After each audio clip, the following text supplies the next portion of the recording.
Urgent developments are unfolding at the core of Britain's royal household, where Prince Andrew finds himself ensnared in what palace confidants describe as a profound Christmas dilemma.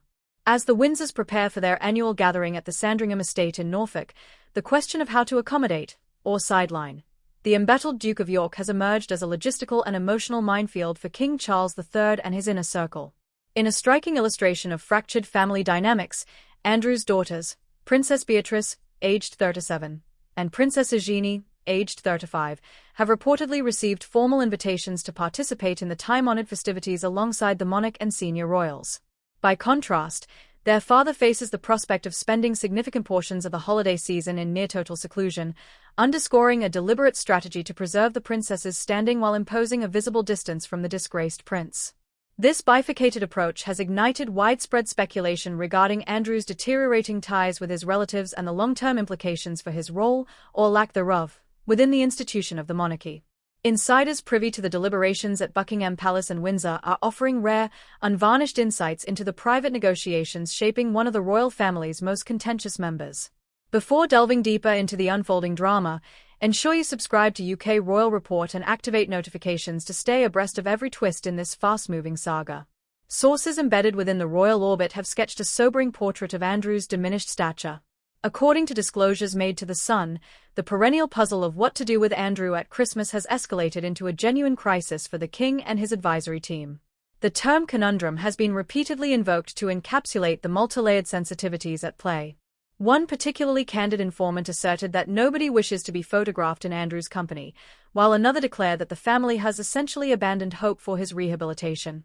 Such forthright language lays bare the extent of Andrew's ostracism, transforming him from a once central figure into a virtual outcast among his own kin. Nevertheless, Beatrice and Eugenie remain ensconced within the royal embrace, their invitations to Sandringham signaling unequivocal endorsement from the sovereign. King Charles, it is understood, has consciously elected to nurture bonds with his nieces while erecting an impermeable barrier between himself and their father. Preparations for the Norfolk gathering are already in motion, with the guest roster meticulously curated to mitigate any collateral embarrassment stemming from Andrew's presence. The princesses will mingle with Prince William, the Princess of Wales, their 3 children, Prince George, Princess Charlotte, and Prince Louis, as well as other senior royals who converge annually on the estate. The Sandringham Christmas ritual adheres to centuries-old customs: attendance at St. Mary Magdalene Church on Christmas morning, the exchange of presents on Christmas Eve in accordance with German tradition, and sumptuous communal banquets. The inclusion of Beatrice and Eugenie in these sacrosanct proceedings reaffirms their unblemished status, demonstrating that paternal scandal has not contaminated their royal legitimacy. For Andrew, however, the emerging tableau is one of poignant solitude. Once Queen Elizabeth II's favoured son and a globe-trotting ambassador for British trade, the Duke now confronts a holiday season bereft of familial warmth. Staff at the royal households are reportedly engaged in hushed consultations aimed at preventing the prince from enduring complete isolation. The prevailing contingency under consideration involves enlisting either Prince Edward, aged 61, or Princess Anne, aged 75, to furnish companionship for a segment of the festive interval. Should this plan materialize, it would constitute a profound demonstration of fraternal devotion from 2 of the monarchy's most steadfast operatives.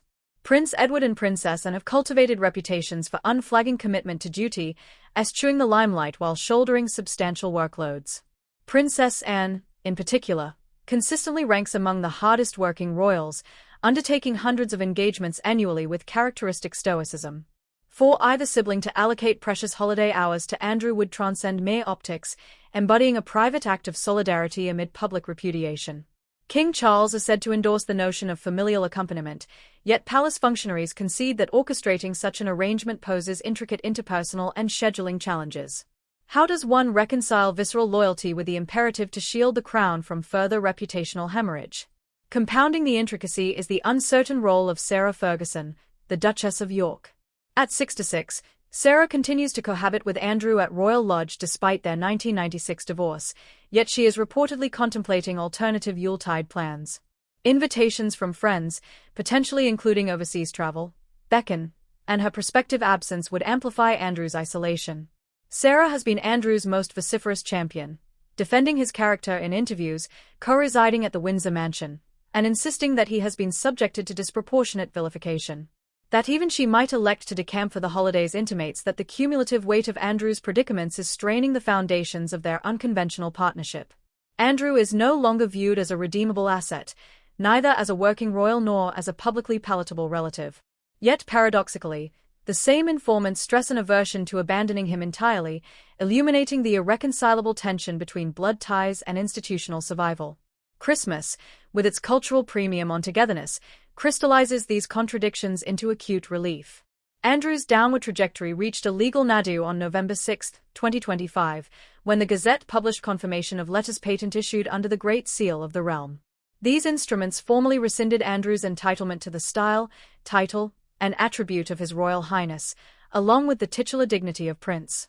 Henceforth, he is designated Andrew Mountbatten Windsor, a nomenclature that erases every vestige of regal distinction, relegating him to the status of an ordinary citizen bearing the family's compound surname. The deployment of letters patent, authenticated by the ancient Great Seal, underscores the irrevocable gravity of the measure.